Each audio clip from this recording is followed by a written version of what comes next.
Le Mans, vendredi 11 juin, il est 21h30 sur le circuit de la Sarthe.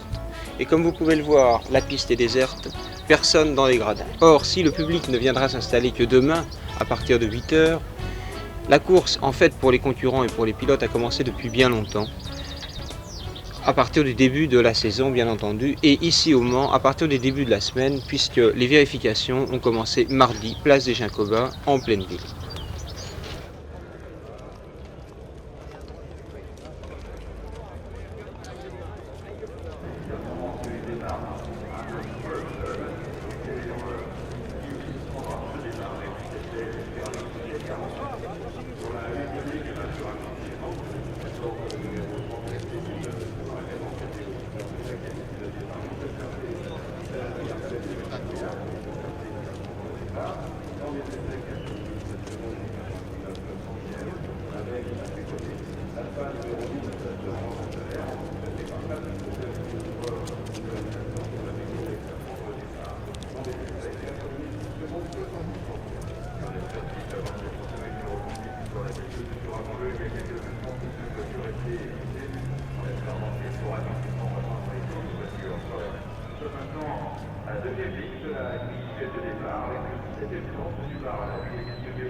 Alors nous sommes au stand Dunlop. Qu'est-ce qu'il y a préparé avant les 24 heures du Mans à un stand de pneus, s'il vous plaît? Toute la préparation des pneumatiques à faire, Oui. tout l'équipement des concurrents qui sont équipés en Dunlop, Oui. Et alors, vous équipez combien de voitures là, aux 24 heures entre 15 et 20 voitures pour les 24 heures de voitures du Mans, ce qui représente environ quelque chose comme 600 pneumatiques. Et vous avez combien de sortes de types de pneus? Disons qu'actuellement on dispose de deux sortes de pneumatiques, le pneu sec, le slick, ce qu'on appelle le slick, et le pneu pour la pluie, Donc, avec le dessin, le pneu à dessin.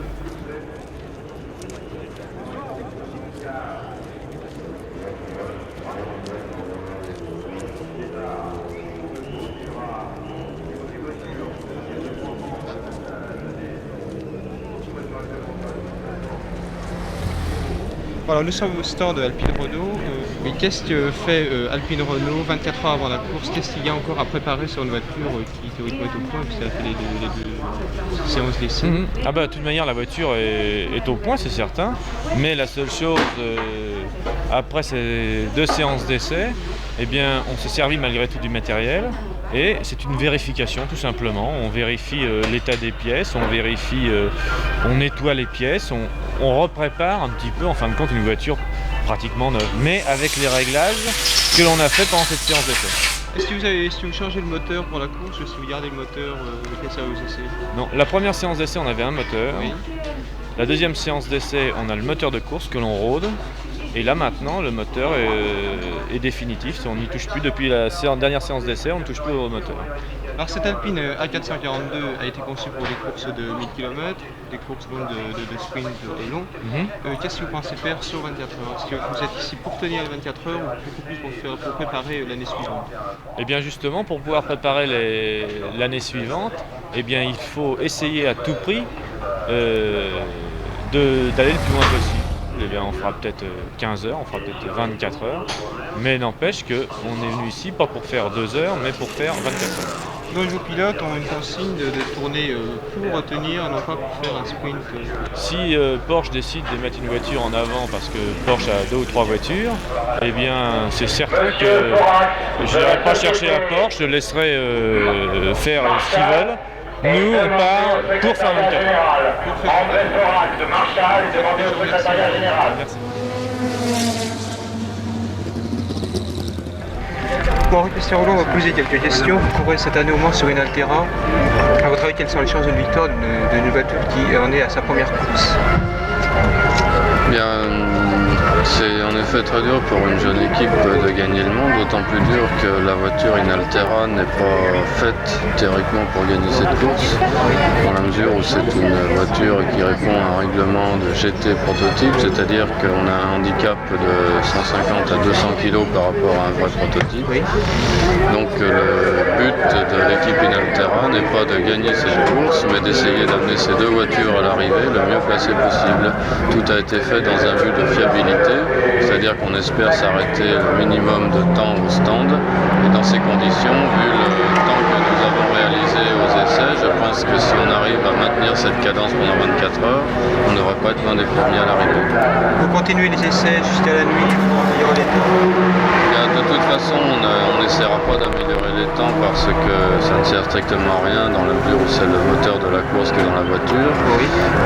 Le temps qu'on a fait, c'est le temps qu'on pourra faire pendant 24 heures, je pense. Donc on va s'en tenir à cette position. Là, on a eu un petit ennui avec un raccord d'huile. On va juste refaire quelques tours après pour vérifier que tout va bien, mais on n'essaiera pas d'améliorer. Quelles sont les différences de l'équipe Inaltera par rapport à l'équipe Matra? La différence fondamentale, c'est le but de l'équipe. Matra s'engageait en disant « venons là pour gagner le Mans », alors qu'Inaltera vient là pour terminer la course en bonne position, mais pas pour gagner, car c'est pas une voiture qui est faite pour ça. Donc c'est au départ une différence fondamentale. Sans ça, en ce qui concerne l'équipe elle-même, sa foi, son enthousiasme, sa jeunesse, c'est très comparable. D'accord. Bien, quelles sont les voitures qui, à votre avis, sont le mieux placées cette année pour gagner au Mans? Est-ce que vous croyez que le turbocompresseur adapté à Alpine et à Porsche pourra tenir la distance de 24 heures? Bien, Porsche a déjà prouvé qu'une voiture turbo-compressée pouvait terminer la course, puisque quand j'ai gagné avec Matra, la voiture qui était seconde était une Porsche turbo. Donc ils ont déjà prouvé que c'était une voiture fiable, un moteur fiable. Donc je crois beaucoup dans les chances de la Porsche pour une victoire absolue. Comme outsider, je mettrais une Mirage. L'Alpine, je crois que c'est une voiture un petit peu trop jeune pour terminer les 24 heures. Elle sera de toute façon très rapide. Et en 3e ou 4e position, une Inaltera. Bon, je vais vous demander d'abord qu'est-ce qu'un double vainqueur du Mans peut penser avant les 24 heures du Mans de cette année? Eh bien, il faut savoir que de toute façon, une épreuve comme celle du Mans est une épreuve où il y a un facteur de chance important qui entre en ligne de compte, à savoir que même si on a une voiture qui est une voiture favorite, eh bien, il ne faut évidemment pas avoir l'ombre d'ennui. Il est certain que d'avoir gagné le Mans 2 fois, c'est extrêmement agréable, mais ça ne veut pas dire que l'année 76 sera du même cru. Comment définissez-vous la Porsche 136 par rapport à la gamme Mirage ou Ferrari que vous avez pilotée en ce moment? Il n'est pratiquement pas possible de comparer des voitures de ce genre pour la bonne et simple raison qu'on peut difficilement faire des essais comparatifs et que généralement ces voitures ont le même genre de performance. Ceci dit, dans le cas du Mans, une 936 ou une Porsche tout court, généralement une bonne voiture pour participer au Mans. Et jusqu'à présent, en principe, dans les épreuves d'endurance auxquelles elle a participé, elle a toujours montré une raisonnable fiabilité. Quel serait votre classement pour les 24 heures du Mans? Pensez-vous que la Porsche ne se rende susceptible les 24 heures sans gros problème? Je ne participerais pas au Mans si je n'avais pas une certaine espérance que la voiture est capable de terminer. Mais comme je l'ai dit, on est à la merci de n'importe quel incident de course. Ceci dit, je pense qu'on a certaines chances. Qu'est-ce qui pourrait vous apporter une victoire aux 24 heures du Mans cette année? C'est une épreuve pour laquelle j'ai beaucoup de considération et beaucoup d'estime. Par conséquent, une victoire au Mans, elle sera toujours bien entendu la bienvenue, comme elle le serait pour toute personne qui participe ici.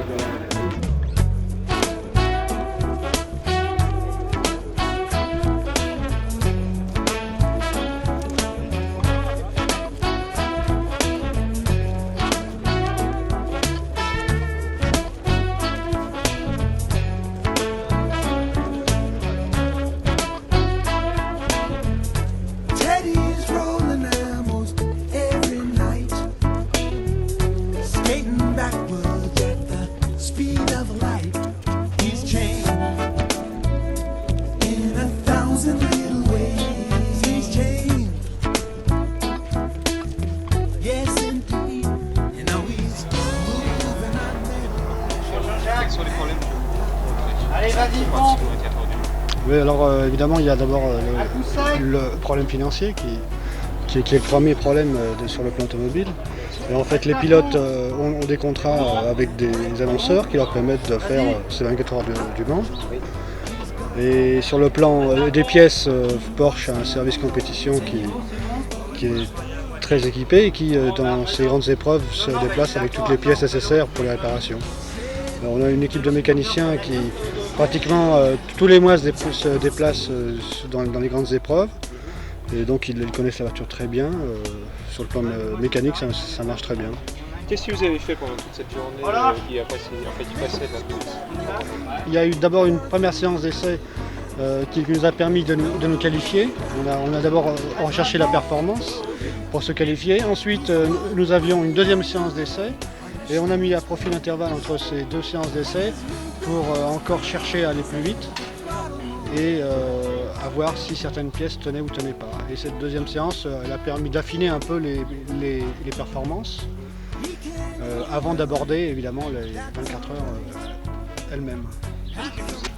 Quelles sont vos ambitions à ces 24 heures? Nos ambitions, c'est avant tout finir comme nous l'avons fait l'an passé. Et deuxième ambition, faire une bonne place dans le groupe. Dans le groupe, c'était pour quelle catégorie? Nous sommes en groupe 5. Trading cars, check out the speed.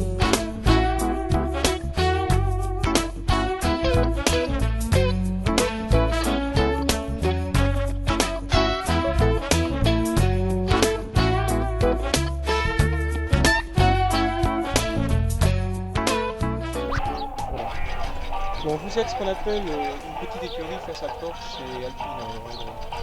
Quels sont les problèmes particuliers d'une écurie comme la vôtre? C'est surtout un problème financier, premièrement, parce qu'on a très peu d'appui sur ce domaine-là. Et puis ensuite de ça, on a eu passablement de problèmes mécaniques. Alors malheureusement, ça n'arrange pas le budget. Comment se déroulaient les essais pour vous? La première soirée, on n'a pas pu en faire parce qu'on a un moteur qui a explosé tout de suite. Et puis hier soir, on a eu passablement de problèmes avec le nouveau moteur. Et on a pu se qualifier que vraiment en toute dernière minute de la deuxième séance d'essai. Qu'espérez-vous de cette course de 24 heures? Finir Finir avant vous et vous pensez vous classer comment? le mieux possible. Check out the speed.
Et ben là, on est en train de préparer pour le circuit vidéo, là, le circuit intérieur.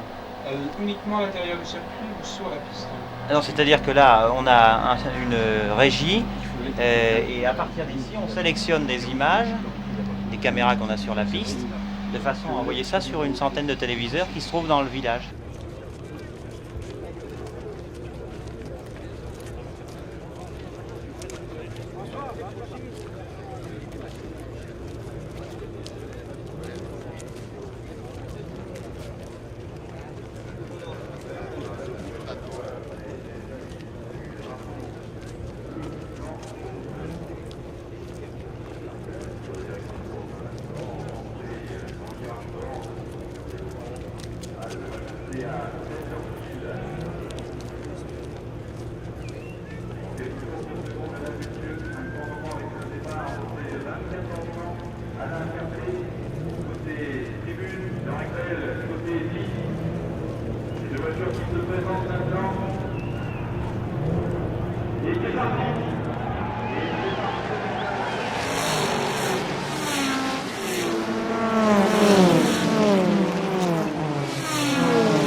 Ici, les 24 heures du Mans, voilà, il est maintenant 18 h sur le circuit de la Sarthe. Nous sommes samedi après-midi et la course est lancée puisque les bolides depuis 2 heures se livrent à une lutte absolument acharnée.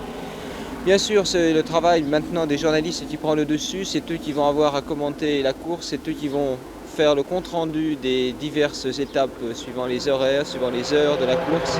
Et nous, notre travail s'arrête là puisque notre rôle était beaucoup plus de montrer tout ce qui pouvait se passer avant une course de 24 heures, avant une course qui a cette importance, c'est-à-dire toute la semaine de vérification, d'essais et de préparation. Maintenant, il faut laisser la parole aux journalistes, les journalistes qui eux sont les seuls à pouvoir informer le public du déroulement d'une course aussi importante. Merci.